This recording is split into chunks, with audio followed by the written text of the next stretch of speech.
A abertura oficial da colheita do arroz e grãos em terras baixas. Realização Federarroz. Correalização Embrapa. Apoio IRGA. Secretário de Planejamento, Governança e Gestão do Governo Estadual. Primeiro, muito obrigado pela sua participação no programa, amigo. Muito bom dia. Bom dia.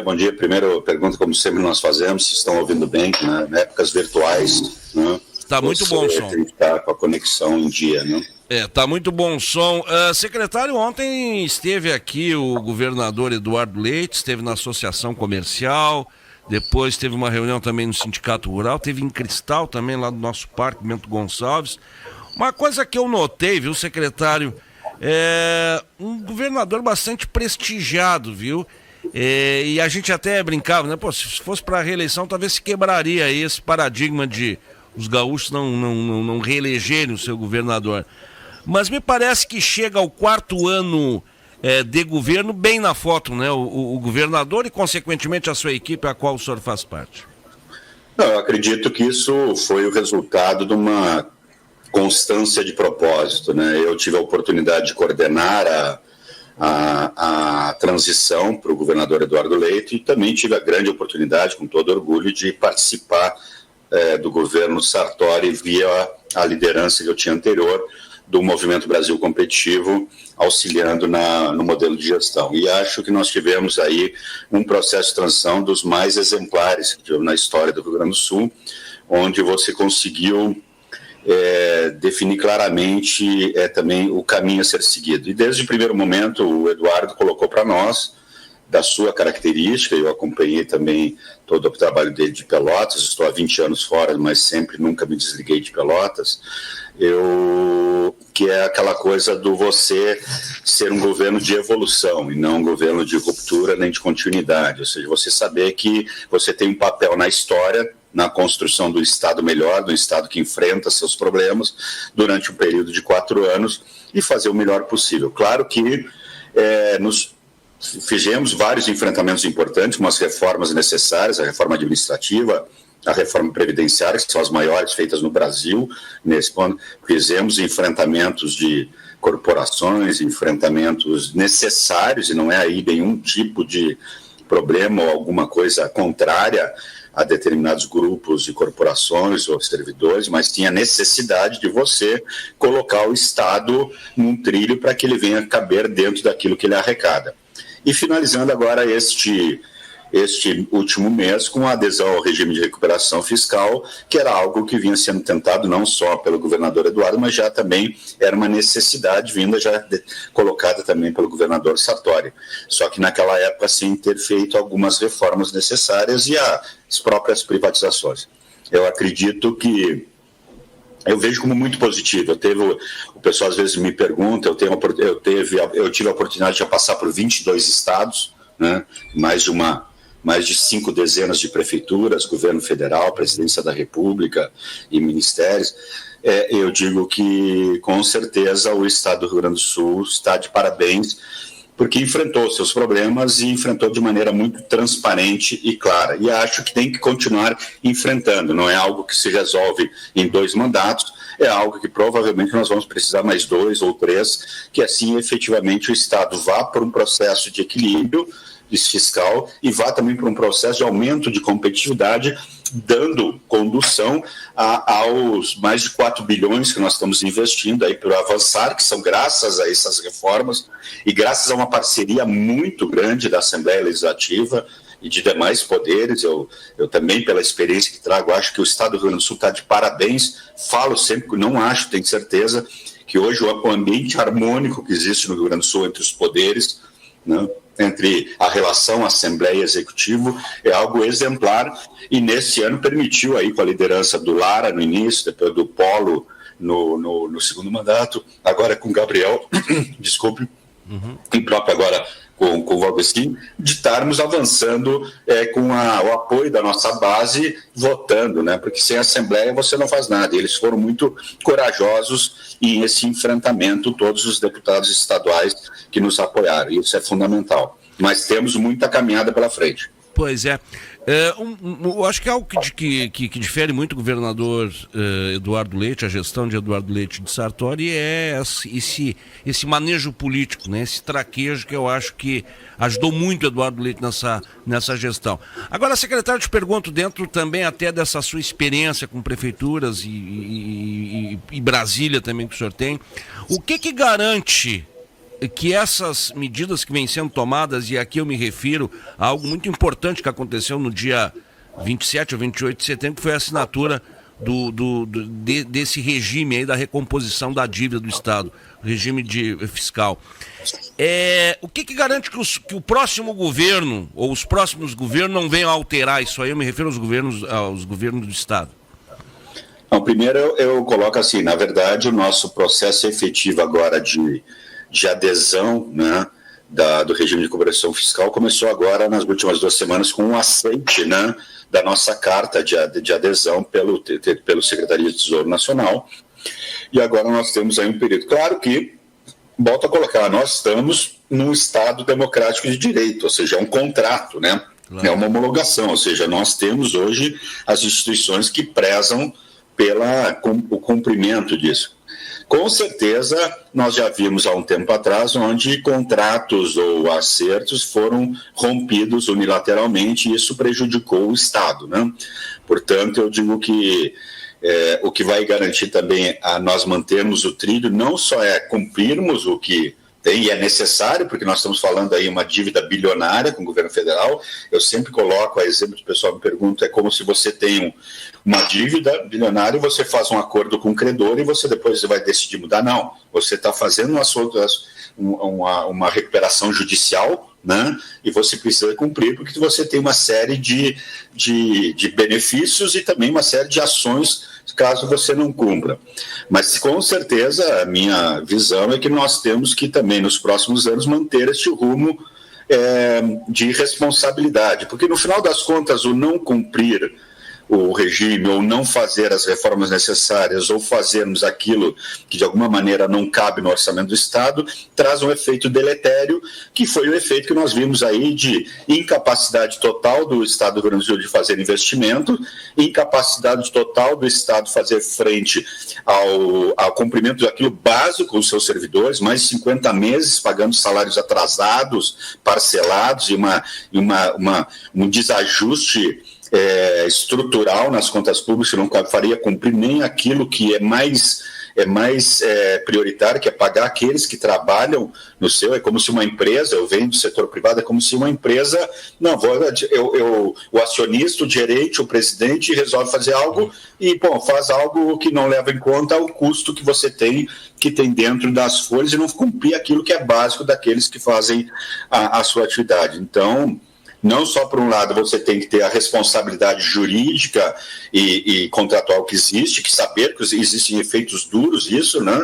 Como também a responsabilidade da escolha e de manter um rumo nesse sentido, agora neste ano de 2022, que é um ano importante, não só em nível executivo, em nível de Assembleia, que nós precisamos continuar. Nada está vencido. O governador Eduardo tem colocado, nada está virado. Fizemos muito, mas ainda falta muito para fazer para que o Estado consiga fazer frente às suas demandas, às suas necessidades, aumentar a sua competitividade, que aqui neste canal a gente fala de produção agrícola, e nós precisamos cada vez mais infraestrutura e logística, cada vez mais investimento em marca, cada vez mais investimento em comunicação, cada vez mais investimento em questão hídrica. E para isso você tem que ter as contas públicas do Estado ajustada para que possa melhor fazer com aquilo que o investidor, que é a população que nos paga imposto. Né? Que o imposto que vem é um investimento que se dá para aquele que vai fazer cumprir as necessidades. Ontem até a presidente da Associação Comercial foi muito feliz no discurso dela aqui, quando ela teceu alguns elogios ao governo de forma muito justa, a questão das privatizações, a questão das reformas também, mas também cobrava, né? A gente precisa de um Estado menos burocrático, a gente precisa de um Estado que ofereça, ou que pelo menos não atrapalhe o mínimo possível no que se diz respeito à questão do empreendedorismo, da abertura de empresas. Secretário, nós entramos... Desculpe, só para colocar, que acho que muitas vezes nós não conseguimos comunicar isso de maneira adequada, até pelo tamanho. Hoje o Estado do Rio Grande do Sul é o único do Brasil que tem um Conselho Estadual de Desburocratização e Empreendedorismo formado pela sociedade civil, setor privado, junto com o governo. E nós já temos, só para vocês terem uma ideia, nós derrubamos mais de 21 mil normas. Nós temos um código ambiental que é referência hoje. Nós temos hoje o Tudo Fácil Empresas, que você já está abrindo empresas e em menos de 1 minuto, 2 minutos sai com o contrato social pronto. Nós temos hoje, junto com o SEBRAE, hoje 100% dos municípios do estado do Rio Grande do Sul estão com a Rede Sim, que é a rede de simplificação de acesso, ou seja, então temos muita coisa. E fora isso, discutindo questões como agora mesmo, regulamentação da lei da inovação, ciência e tecnologia, você tem também as discussões do própria revisões da questão de normas de alternativa de PPCIs para fazer, não facilitar, mas também trabalhar no conceito de responsabilização do gestor frente à norma para evitar a burocracia. Então, hoje, tanto que nós temos sido hoje visitados por Goiás, já fomos para Mato Grosso, por outros, Rio de Janeiro, como um estado hoje referência no seu programa de desburocratização, que é o Descomplica RS. Isso é importante. Secretário, nos 2 primeiros ou 3 primeiros anos de governo é aquela coisa, né? Eu acho que a equipe de Eduardo Leite cumpriu muito a risco, isso é fazer o serviço pesado, né? O 4º ano geralmente é para estender a toalha na mesa ali, esperar os convidados, e eu me refiro que saber, né, lidar com o que foi conquistado, né? E também expor isso aí. Agora é um ano complicado também para gasto, né, meu amigo? A gente está falando aqui de pessoal, quer dizer, não bastasse essa lei eleitoral e principalmente essa lei de último ano de mandato, né, que engessa investimentos ali, principalmente nos últimos 6 meses de mandato, nós temos essas exigências aí desse regime de recuperação fiscal. Como é que vocês vão conseguir trabalhar nessas janelas aí, secretário? E eu me refiro aqui àqueles projetos de reestruturação que têm a ver com melhores ganhos dos servidores, eu me refiro ao IRGA ou a outros órgãos também. Não, perfeitamente. Eu acho que há muita sombra sobre as questões do que pode ou que não pode no regime de recuperação fiscal. Eu digo, e o secretário Marco Aurélio também coloca, é um grande parceiro. Primeiro, o governo não toma decisão sozinha, né? Isso é importante também. Nós temos um grupo muito fechado, muito responsável sobre qualquer passo, inclusive de o que deixar para o próximo governo, no sentido de que não adianta você achar que se resolveu tudo. Você tem que deixar um bom legado para que continue, quem pegue bastão a partir de 2023 continue avançando. Eu digo assim, o regime de recuperação fiscal ele não impede nada. Mas ele precisa que você, como você está construindo um acordo de recuperação judicial com o seu credor, e você vai fazer um plano durante agora os 90 dias. Você vai construir esse plano dizendo, olha, eu vou fazer isto, eu vou gastar isso, eu vou investir nisso, eu vou arrecadar isso, ou seja, como é que é meu fluxo de caixa previsto, como é o planejamento futuro e assim por diante. E tudo que você colocar ali dentro, você pode colocar tudo e discutir com o seu credor, né? E o seu credor tem que aceitar ou não, e você busca um consenso nesse programa, mostrando que também não adianta você ser draconiano, que você não consegue daqui a pouco fazer a roda girar para continuar a fazer os pagamentos ao seu gestor. Como agora eu vi a entrevista toda, como o arrendatário, o arrendador da área de produção. Você tem que negociar. A melhor coisa é você ter um bom parceiro que seja um bom pagador, que eu sempre digo, a melhor coisa é você ter crédito na praça, sendo um bom pagador, porque você tem a capacidade de buscar melhores negociações e assim por diante. É o que nós fizemos nesses 3 primeiros anos, nós mostrarmos que nós somos responsáveis com as contas públicas, mostrando que a privatização para nós não é um dogma de só vamos vender o que é prejudicial, o que é deficitário, vendemos a Sulgás, que é superavitária, porque o Estado não tem que estar trabalhando gás e não tem a sua capacidade de gestão e de investimento para manter uma empresa de gás, olhando o futuro. Fizemos aí a CE transmissora, distribuidora, agora a CE geradora, né? Você está fazendo as concessões, a 287, agora vamos 3 blocos, mais de 1.000 quilômetros, extinguindo a IGR, que isso era uma coisa desde o primeiro momento, lá quando nós lançamos o RS Parcerias no início do mandato, em 2019, era a primeira pergunta: quem vai ser filho da IGR? Eu dizia, vai ser extinta, pronto, só que ela vai ser extinta no momento em que você tira os ativos que ela tem e joga no mercado, que são as rodovias. E aí entra essa questão, ou seja, nós estamos construindo, mas não é só o IRG, eu sei, eu tenho tido uma relação muito próxima do IRG, eu brinco que nos últimos 5 meses eu quase me tornei membro da equipe do IRGA, que eu vivo lá dentro, até por uma questão de mandato do governador para fazer esse processo de reestruturação. Nós temos a construção, e não só o IRGA, outras tantas categorias pediram questões, e é justo e é necessário, de reestruturação de carreira, e isso vai ser construído nesses 90 dias, e nós temos também a janela, uma janela de período até o período eleitoral ali em julho, né? Então nós estamos planejando tudo isso que aconteça. O próprio governador, você estava na entrega das viaturas, né? Ele colocou muito claro, nós estamos com isso na pauta e vamos tratar disso tudo dentro deste período e dentro do período, e é possível, existe já inclusive uma construção feita com o próprio conselho do IRGA, aqui que eu agradeço a parceria, já assim como a diretoria do IRGA, de aturarem o leigo como eu, que arroz para mim é só na panela, né? De dizer o seguinte: olha, mas eu sou especialista em gestão e governança. Eu digo, olha, o IRGA não é só um problema de folha de pagamento, de melhorar os salários, e nós temos que enfrentar isso para a retenção de talentos, mas para reter talentos é necessário também melhorar a remuneração, mas também trabalhar gratificações por desempenho de maneira clara, que todo o Estado, todo o setor público necessário você ter gratificação de desempenhos, que você consiga avaliar melhor, dar prêmios para aqueles que melhor se destacam daqueles que têm, ou seja, não adianta você trabalhar de maneira isonômica, você tem que também dar esse tipo de estímulo, mas nós temos que trabalhar a questão dos ativos do IRGA em termos de estruturas de prédios, vou desde a Granja Vargas, a barragem do Capané, passando pelos prédios do Uruguaiana, em Cachoeira do Sul, a próprias situações que hoje houve e aí não vou entrar no mérito, um não olhar como um sistema todo necessário de dar para que você possa fazer que o IRGA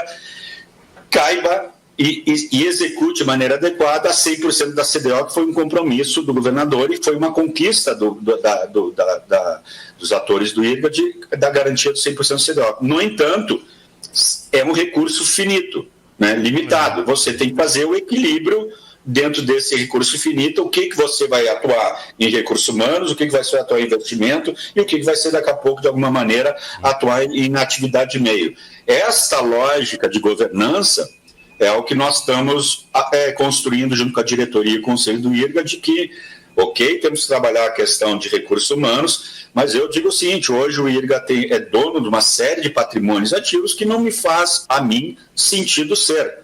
Ele tem que focar em extensão e em pesquisa. Ele tem que focar naquilo que é fundamental. Até pelo meu viés, meu pai foi um primeiro diretor da Embrapa e um dos fundadores da Embrapa. Eu digo que quando você trabalha em ensino e pesquisa, o recurso humanos é o seu ativo maior. Mas não é só isso. Você tem que ter laboratórios, você tem que ter estrutura, você tem que ter equipamentos. E muitas vezes a gente perde o foco no tempo. É natural. Uma instituição como a IRGA centenária, você tem que, em determinado momento, vamos fazer um freio de arrumação, pensar ele para os próximos 100 anos. E secretário, é questão de gestão. O senhor falou aí da entrega dos veículos. Há quanto tempo não se tinha uma entrega de veículos no IRGA? Quer dizer, é todo o conjunto. Não adianta ter o profissional, compreendo o que o senhor está falando, e não ter condições desse profissional de trabalhar. Não só isso, nós fizemos já a questão do laboratório em Cachoeirinha, se estou não enganado, já estamos avançando na questão da licitação do projeto lá do determinado laboratório. Em outras áreas, nós estamos discutindo coisas como tal, lá em, eu acho que é Uruguaiana, o Livramento, tem uma questão de uma área onde você tem uma estação do IRGA no meio, mas toda a área, ele não precisa toda aquela área é da antiga FEPAGRO, então você já tem que desmembra, ou seja, aquilo daqui a pouco você desestatiza aquela área e reverte esta área, o ganho desta área para recursos para o IGA. Você hoje tem instrumentos, e nós construímos instrumentos no Estado, que permitem hoje você fazer esse tipo de negociação. Hoje você pega grande investimento que nós estamos tendo na área prisional de construção de casas prisionais, do NUGESP, o Núcleo de Gestão do Sistema Prisional, que nós estamos fazendo tudo isso com permuta de imóveis do Estado, que é uma área que está abaixo de mim, do patrimônio do Estado, que você pode reverter essas áreas patrimoniais para dentro, para focar na sua atividade. O Estado tem que ter foco, como toda empresa tem que ter foco, é essa que a gente fala, né?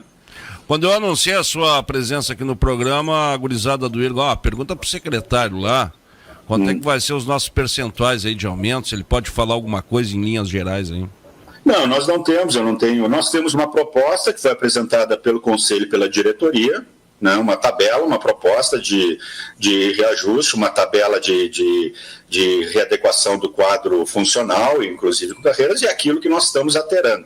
Bem diferente de uma tabela que veio anterior, que era, a meu ver, totalmente... Porque o que eu tenho dito para o Conselho de maneira muito transparente? Vocês têm que decidirem, e o Conselho é deliberativo, ele tem que decidir qual é o percentual do total da CDO que vocês pretendem colocar em recursos humanos, qual é o percentual que você pretende colocar em investimento, é como você faz em qualquer empresa. Você tem um ganho, você tem que definir, qual é os percentuais. Então, essa é a discussão, e o que eu acredito que o mais importante, que nós estamos fazendo na mudança da governança do IRGA, trazendo a maior participação do Conselho, inclusive nós vamos ter nos próximos dias aí mudanças e anúncio de mudança no modelo de governança do IRGA, na questão de indicações de diretoria, formação de conselho, assim por diante, isso tudo discutido com o Conselho.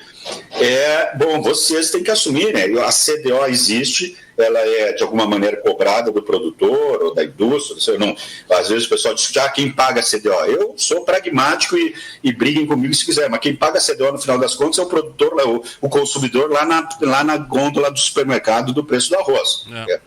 Né? Nós temos que pensar o seguinte, este recurso é um investimento que é colocado, a melhor forma de utilização que mantenha a sustentabilidade da instituição nas suas várias dimensões, sustentabilidade pessoal, sustentabilidade financeira, capacidade de investimento e, inclusive, reserva, porque o IRGA tem que viver com a sua receita. Uma dúvida que eu tenho, secretário, não só em relação ao IRGA, mas, por exemplo, assim, quando existe um plano de reestruturação desse, esse plano, ele acaba beneficiando os ativos, logicamente, os inativos também? Como é que funciona? Bom, essa é uma discussão que tem que ser feita, porque qualquer forma de ajuste de pessoal, né, você tem que levar o impacto, né?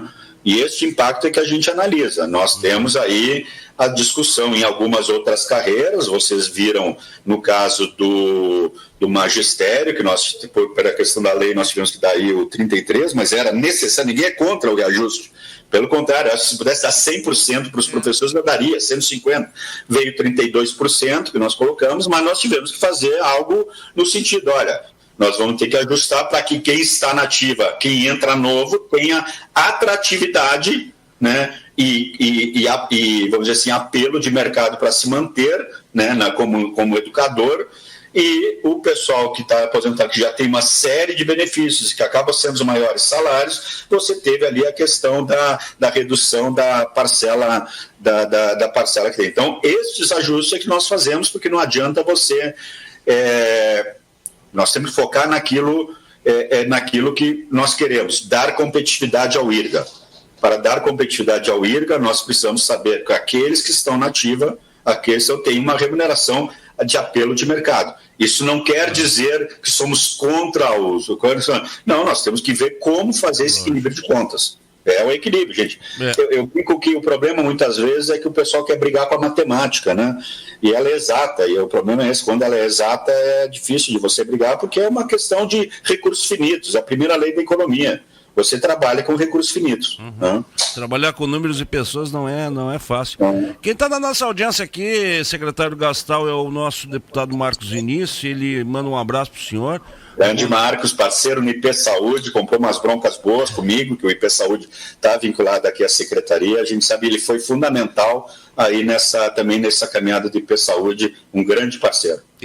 Inclusive, ele reforça aqui na certeza de que o parlamento, no que depender dele, não faltará apoio para regularizar e valorizar as carreiras dos servidores públicos, especialmente os do IRGA, que estão em situação funcional bastante crítica. Secretário, como é que está a questão da Corsan? Bom, a Corsan, nós estamos no processo da IPO, da Corsan de construção, né? É um outro desafio. Nós temos aí... Primeiro, eu sou um cara que eu gosto de olhar, dar 2 passos à frente antes de fazer qualquer encaminhamento, que é colocar o contexto, né? Indiscutivelmente, nós tivemos uma mudança muito grande no marco legal de saneamento nos últimos anos, e o que gera um compromisso das empresas de saneamento que é impossível se pensar ela estatal com a necessidade de investimento que ela é necessária cumprir nos próximos anos, né? Em termos de... Porque nós temos níveis de saneamento ridículos entre o Brasil e no Rio Grande do Sul também ridículo no Brasil, níveis de saneamento. Ou seja, é uma chaga que tem que ser enfrentada. E essa chaga tem que ser enfrentada, na nosso ver, e acho que estamos corretos, na busca de parceiros privados num processo de abertura de capital. Hoje nós temos um processo de construção junto com a Corsan, onde já tem algumas formas de valuation da empresa, construções de modelos do negócio que vai ser feito, levado a leilão. No entanto, todo cuidado é pouco, porque também, por outro lado, nós estamos tratando de patrimônio público, ou seja, nós temos que buscar aí o melhor resultado possível para o Estado dentro das expectativas, dentro da perspectiva que tem. Então, continuamos com os estudos, vamos ter mais aprofundamento agora, fechamento de avaliações de mercado, visualizações de cor, levando em consideração, inclusive, os pré-acordos que foram feitos no município, para que a gente consiga, quem sabe, ainda no primeiro semestre, né, pela previsão, fazer esse processo de IPO. Né? Que é diferente, né, o processo da Corsan do da CE, né? Totalmente diferente, não é um processo de privatização, como nós fizemos na CE, na Sulgás. O que nós estamos fazendo na Corsan é o IPO, é a abertura para o mercado de capitais, buscar investidores que vão ter o próprio Estado como sócio, né, minoritário, mas sócio, inclusive com a possibilidade da chamada Golden Share, né, ou seja, algum modelo que permita aí, tratar. Então, ele não é possível comparar com Sulgás ou CE. Nós estamos falando aqui em uma abertura de capital. E isso é uma modelagem com uma certa complexidade, além de saneamento. É diferente de outras que estão fazendo no Brasil, que é a venda pela venda, nós estamos fazendo essa abertura de mercado. 1º de janeiro de 2023, como é que os gaúchos vão receber o Estado, o novo governador vai receber esse Estado, e como é que vocês vão deixar ele, e como é que o senhor quer deixar ele no dia 31 de dezembro desse ano, secretário? Não, eu digo que já estamos deixando com contas equilibradas, superávit que tivemos nesse ano de 2021 nas contas, ou seja, tem muitos desafios com a realidade de que tudo que foi arrumado nesses 4 anos ou nos 7 anos, 8 anos, também com o governo Sartori, pode ser desarrumado de maneira muito fácil, já vivemos isso, né? Essa realidade, eu acho que a gente tem que ter consciência disso, não está ganho o jogo, nós estamos ganhando aí as batalhas, né, mas o jogo não está ganho, precisamos ainda continuar as discussões. Um Estado extremamente arrumado em termos de estrutura, um Estado com um modelo de governança e gestão que eu digo hoje que é referência no país, né, em termos de acompanhamento, monitoramento, um Estado que teve também uma preocupação muito grande com seus servidores, em termos de botar em dia, tanto com a previsão já de todo esse ano, com a folha em dia, né, ou seja, se tivermos condições de anunciar que 2023 teremos daqui a pouco condições de o próximo governo manter, vamos anunciar, ou seja, com contas arrumadas e com um caminho, um rumo traçado, como assim, ou seja, se o próximo governo vier com essa consciência de evolução, né, eu acredito que nós tenhamos aí uma perspectiva muito interessante, porque aí você começa é que nem aqui eu estou falando com agricultores, com o pessoal da área rural, é como tudo na vida, na natureza. Você planta, você tem que regar, você tem que cuidar para que se torne forte, floresça e dê frutos. Nós estamos nesse processo, ou seja, como o meu amigo Walter Lídio, né, dizia, ou seja, para você cortar na celulose é média de 7 anos, tem que ter tempo. É um processo de longo prazo. O Estado brasileiro como um todo, não é só o Rio Grande do Sul, mas o Estado brasileiro como um todo, ele perdeu a capacidade, devido ao próprio processo inflacionário, mas também a própria maneira de pensar a longo prazo. Nós temos que voltar na nossa capacidade de pensar a longo prazo em termos de Estado, municípios, de federação, porque não há solução de curto prazo. As soluções são aquilo que na gestão é um princípio básico, constância de propósito, né? Visão e rumo e constância de propósito. E resiliência, porque não é fácil. Você toma muita porrada no meio do caminho, né? E não é compreendido, e não é... Eu brinco até com o pessoal do Conselho do IRGA, num primeiro momento todo mundo, eu e o Conselho, nós estávamos de lados opostos, né? Num confronto, né? E eu dizia, gente, eu não vou ser cínico ou hipócrita dizer que o mundo é de cor-de-rosa, vou dizer que nós temos uma caminhada dura e que a gente está enfrentando isso e vamos continuar com essa caminhada dura. Mas eu acho que isso aí foi superado. Quem fala muito bem do senhor é o presidente do IRGA, Rodrigo Machado. Eu acho que essa conversa franca de vocês, essa relação franca de vocês, ajuda muito a construir aquilo que vem sendo construído. Ô secretário, me diz uma coisa, o senhor planeja se candidatar a algum cargo eletivo? Não é algo que neste momento passa. Eu admiro quem está na política. Eu estou voltando, uma decisão que eu tenho tomado muito. Eu estou há 20 anos fora de Pelotas, né, porque eu fui convidado lá em 2002 pelo Dr. Jorge Gerdau para montar o Movimento Brasil Competitivo. Além de ter sido meu eterno chefe, meu grande amigo, né, e companheiro, meu conselheiro. Mal né? de chefe, hein? Meu conselheiro, então, inclusive, um dos culpados de eu estar no governo do Estado é ele, como o Daniel Randon, como o Gedeão, os parceiros aí que a gente chama da coalizão, um grupo que... E eu digo que agora está no período, no momento de voltar para a terra, né? Então eu estou traçando meu método e pretendo do ano que vem, depois do governo, voltar para Pelotas e, de alguma maneira, a partir de lá, pensar o que eu vou fazer da minha vida. O secretário Edson Brum está chegando aqui, em seguida também ele vai dar uma entrevista aqui, agora no programa Esquina Democrata, está lhe mandando um grande abraço, seu colega de governo, hein? Diz para Edson Brum que ele fale do Tudo Fácil Empresa, do nosso Fundopen Express, que está sendo um sucesso, do nosso Fundopen, não. E o Edson tem sido aí um grande parceiro, além de dar muita risada com ele, mas é um grande parceiro, e aí estamos na torcida aí, que ele e os demais a gente consiga manter o rumo. E com certeza eu acho que temos aí uma base que vai buscar alternativa, vai buscar uma forma de construção que a gente mantenha os ganhos que tivemos aí nesses 8 anos. Ele não se conformou ontem, porque só o Eduardo Leite falou, então ele veio ontem e voltou de novo para falar. O homem eu não gosto de falar. O pessoal diz que você está conseguindo milagre de me botar a falar, então que eu não sou mas é importante. Mas muito boa a entrevista, muito boa, muito elucidativa. Eu acho que o senhor traz informações bastante válidas aqui, até porque às vezes se criam umas contra-informações, secretário, e essa questão aí me preocupou muito durante toda a semana aí. Tá, mas e aí vem esse regime aí, como é que vai fazer? Não dá para fazer, e aí parece que tem uma turma também que gosta de terrorismo, né, tchê?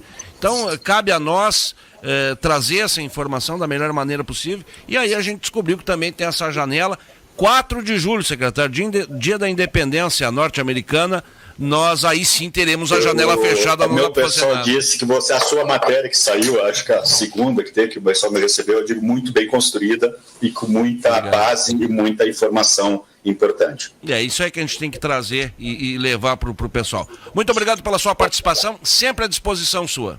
E eu que agradeço, um grande abraço a todos, aí um bom sábado, um bom domingo e oxalá a gente tenha aí um alívio, quem sabe chuvas aí, e permita a gente enfrentar, que estamos enfrentando também junto com a Secretaria de Agricultura o plano de combate à estiagem, e é fundamental. Eu brinco que em 2020 eu fui o secretário de Estado com o pior PIB do Estado, né, por causa da estiagem. Em 2021 eu fui melhor com o PIB agora, ou seja, nós temos, e essa é a realidade, a gente tem que trabalhar, e então, trabalhar para mitigar cada vez mais. Acho que essa questão da hídrica é um problema que deve ser enfrentado por todos os atores, que tem noção da realidade como foi feito aqui, ou seja, colocado. Tem que viver a realidade do produtor, como diz o meu chefe, Gerdau, a barriga no umbigo, para saber entender o que é possível, não até a partir de um gabinete. Não.